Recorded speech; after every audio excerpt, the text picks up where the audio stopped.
It was won by two Marines who'd be dadgum if they're going to let each other down. Do you think that most people? Well, I think most people don't realize when the flag raising took place. Oh, it's early on, yeah. Right? Yeah, it was, it's the fifth day of a 36-day battle. Now, it meant a lot to the guys. Now, anybody who was headed the other direction, 2 miles away, 223 is 2 miles away, they're in Corps Reserve, but they're up beyond the first airfield, and somebody sees this, and of course they hear all the noise and the ships and all that stuff, and they can look over there, maybe with binoculars, and see that the flag's up. Well, that's a good thing. Now they can't shoot at us maybe from that direction, but that's what it meant to them. Yeah. And to most of them. Now, to some, it was great because this was god awful and everybody knew it. And to see that flag going up was, okay, we're here to stay. Yeah, we're going to get this done. So it was highly motivating, but it was not a victory in any particular sense. They were concerned that was the high ground on the whole daggum island, and they've got all the observation and all the firing. And if they're still firing up there, that's the way the guys looked at it. You just take that away from them, please. And to see that their buddies in a different division over there, maybe in the 5th Division, going up the mountain and putting that flag up there. Yeah, here we go. That's good to go. That it's a win. It's not the win. No, yeah. And I guess the reason I kind of, led into it and asked that question is because personally, I feel that most people probably see that flag raising and think like, oh, like that's the win. Right? That's when someone raises their flag. And I kind of want to get a little bit more into it because I feel like you're going this direction, and I was starting to feel it, that they were able to look back. How did that moment, seeing that flag up there, how much of an impact did it have on the guys moving forward into the battle still to come? I would probably preface it this way and try this one out. General Snowden, Larry Snowden, who had been Fox Company's commander at Iwo Jima, and when he finally retired, he was assistant commandant of the Marine Corps. So he was in 37 and a half years. But he said, that we have planes and ships and all this kind of stuff, but the battles like this were won by Marines going ashore and planting the flag in the ground and saying, we're in charge. Well, okay, so we did that, and we got up on the mountain, and we said, we're in charge. Yeah. And the Japanese were saying, yeah, we'll see about that. And all the Marines knew, now, here we go, right? So the rest of this fight now is to prove that we're in charge. And the Japanese obviously have a plan, and it's nothing they've ever done before, and that is we can't even see them. They're staying underground, and they're only coming out at night, usually looking for water. And they bomb the dickens out of us in a coordinated way, which we've never seen before. And when we move forward and bomb the heck out of that piece of ground, there's nothing there. Maybe a few weapons, and they keep pulling their casualties back, and we can't tell if we're doing well or not. But we're moving forward. Well, we'd seen some of this on Saipan, but they certainly did it on Iwo Jima. So for the Marines, that starts getting frustrating, and it's screwing with your mind too, because you can't sleep at night, because that's when they're coming out. Right. And some of the nightmares that the Marines had immediately when they left Iwo Jima. Roy Stewart talked about that. Got on the ship when he was leaving Iwo Jima, and he couldn't sleep all night, woke with nightmares that he'd fallen asleep on watch, and the Japanese had jumped in the hole and killed Jack Sims, his buddy, which is all he cared about, his buddy. It's not that they killed him.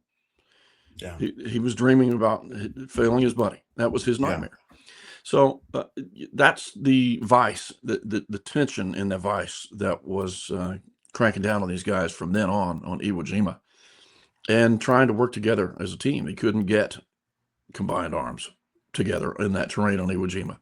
The tank infantry team, which was so important, just could not really get together and work as it's supposed to.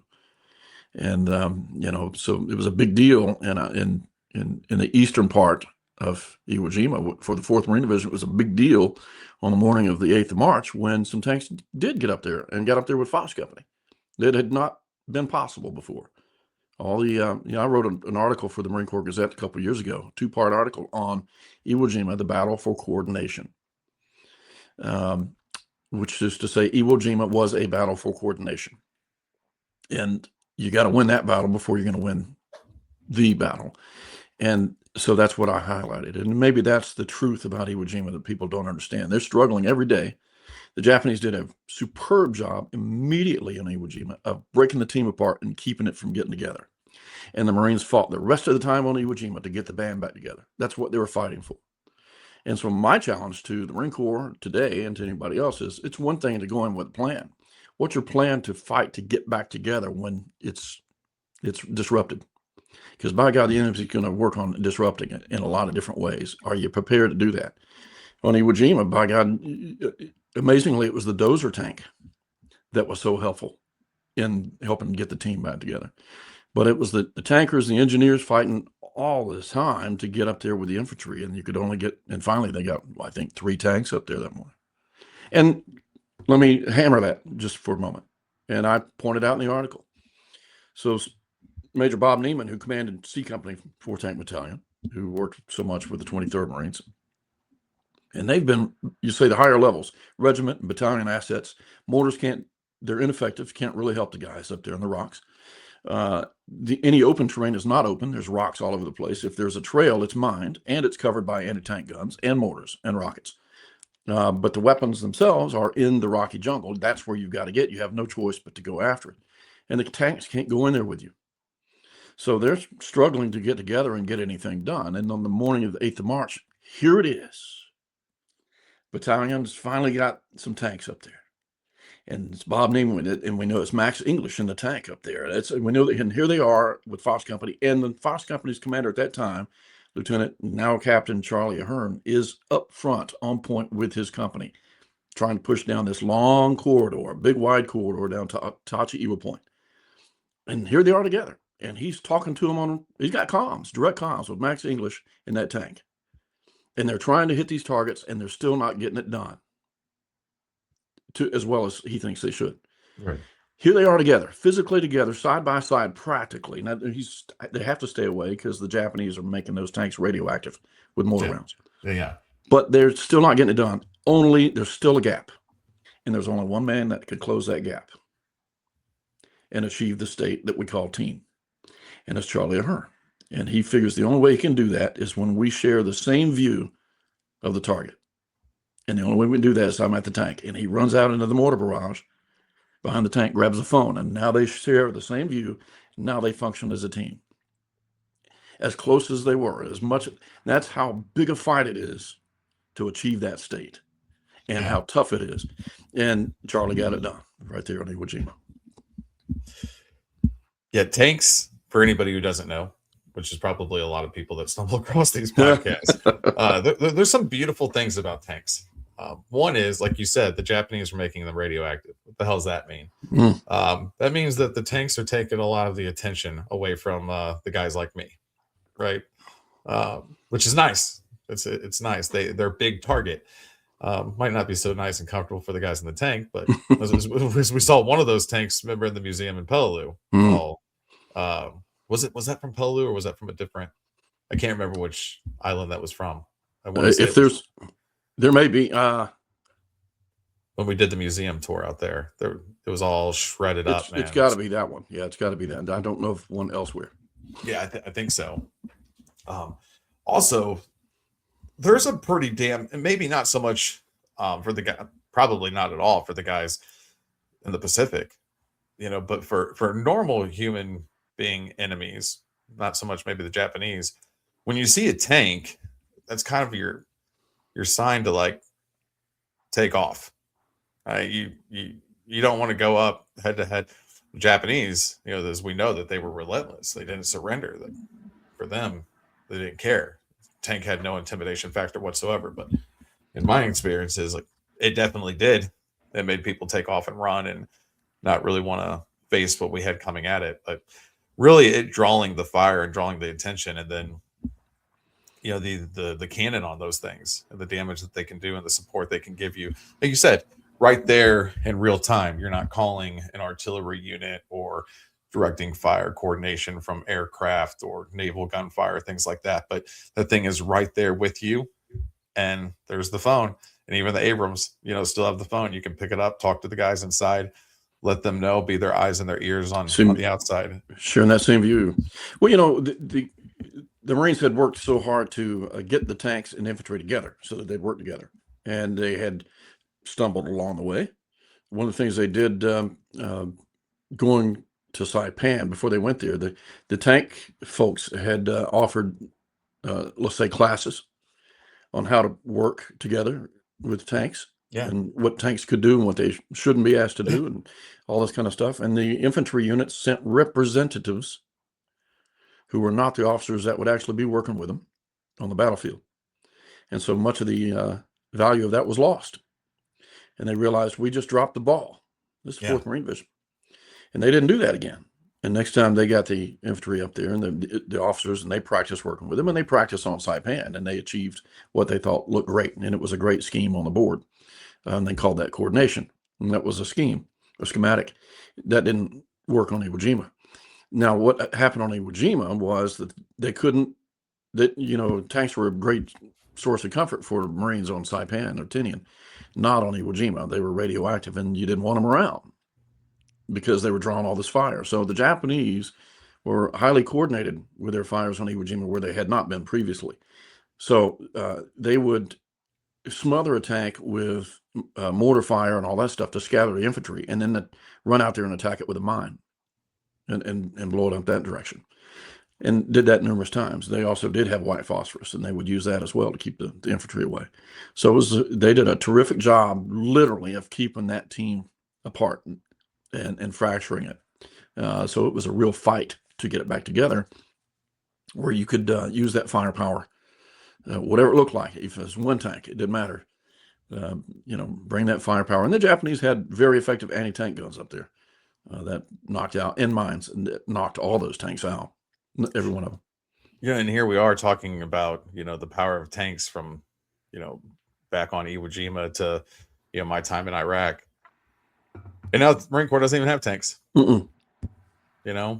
It's interesting, like, because and I'm sitting there and I'm listening to you talk about how back then, and it's like lessons learned, and it's because when we were trained with our involvement with tanks, it was to stay the hell away from them unless somebody needed to use that phone. And so the lessons learned, like, they are big targets. So back then on Iwo Jima, bad, right? Because it was disrupting the coordination of the O3s and the guys there on the ground. But for us, it was kind of like, good, like go push that tank out, and it's going to be the first thing to get shot at, and then we're going to find out like where we got to go, what building we got to go into next. And it is definitely it's always fascinates me kind of to hear something and then think about how the things that they did applied to over time, right? Just like the lessons we learned about Higgins boats getting caught up on coral reefs, and now you look at our amphibious landing vehicles and the tracked vehicles that evolved from that. How and that's another thing, going back to like, how the hell did they do it? They didn't have any like previous learning experience.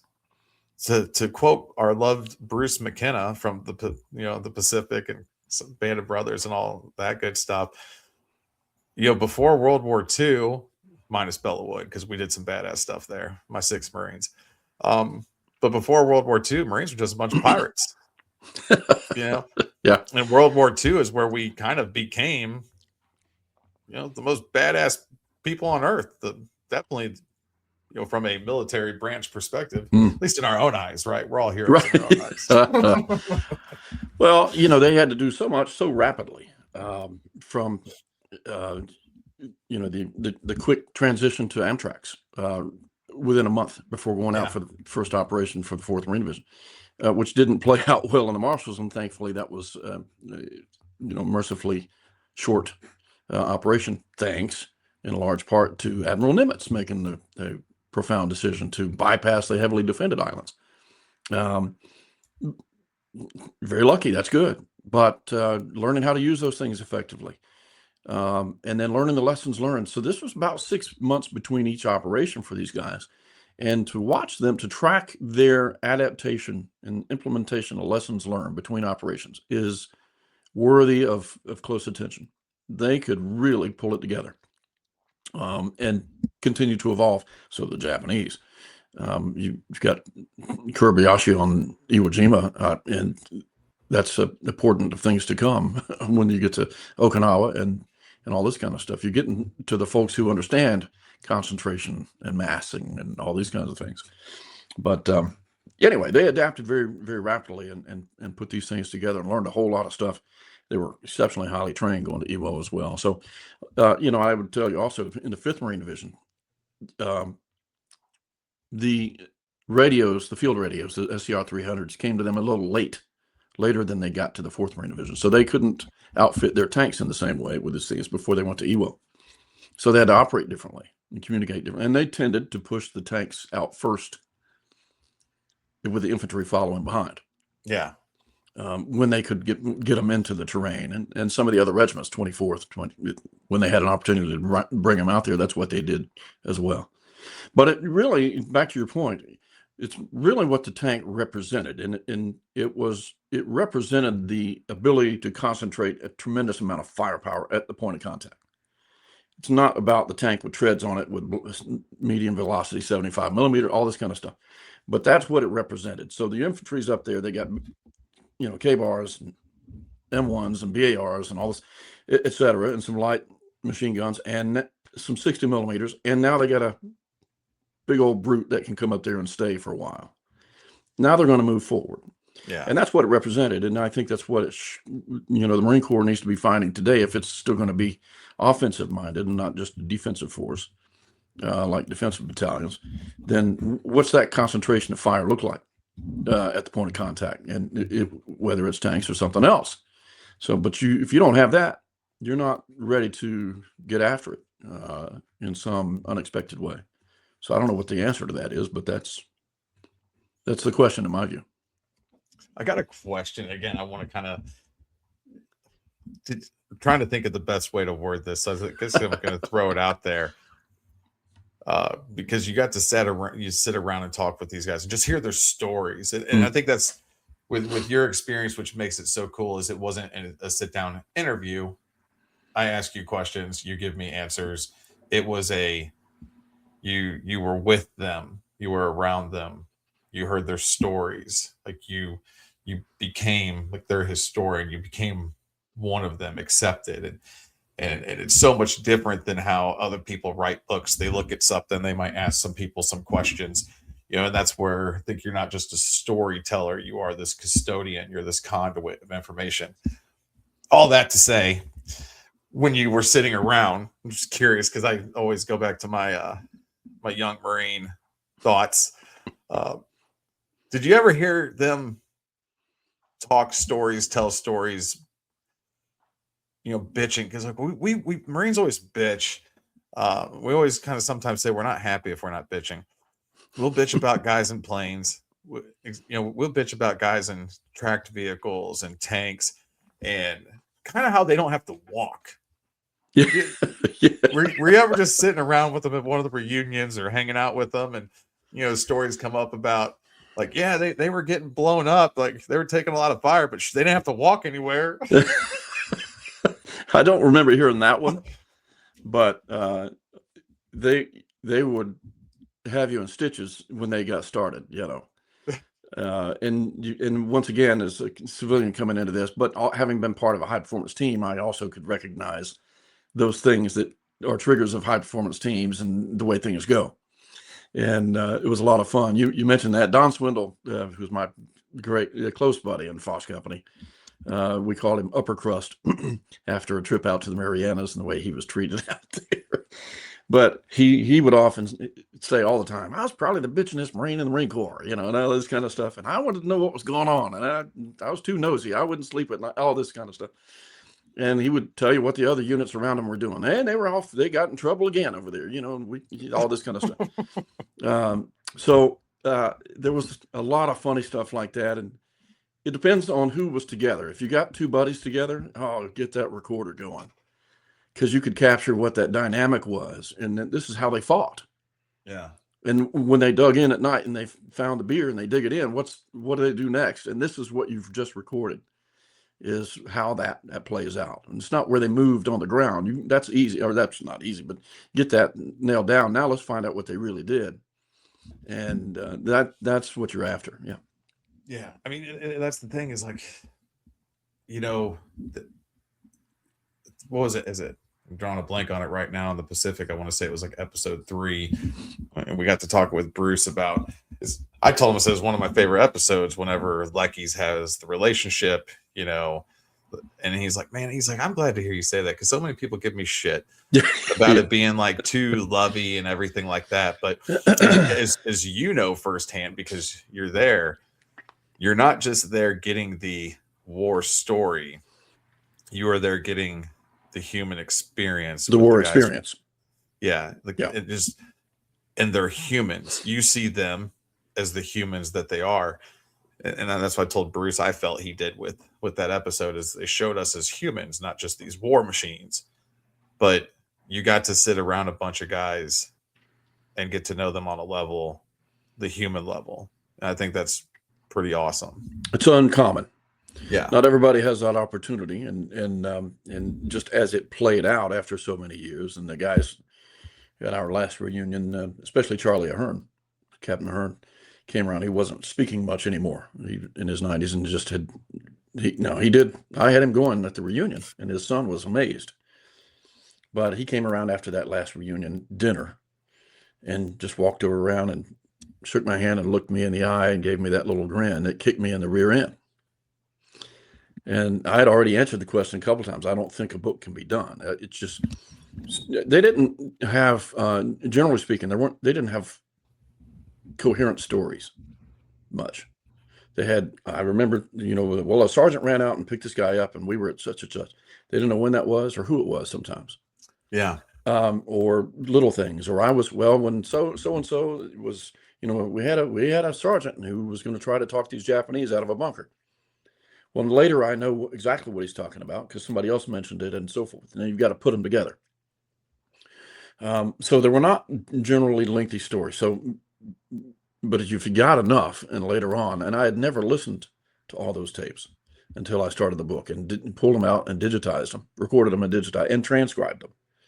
So now you had stuff, something. And the funny stories, which, as you know, in combat veterans, things get funny. And it's weird it's odd what gets funny, but it does.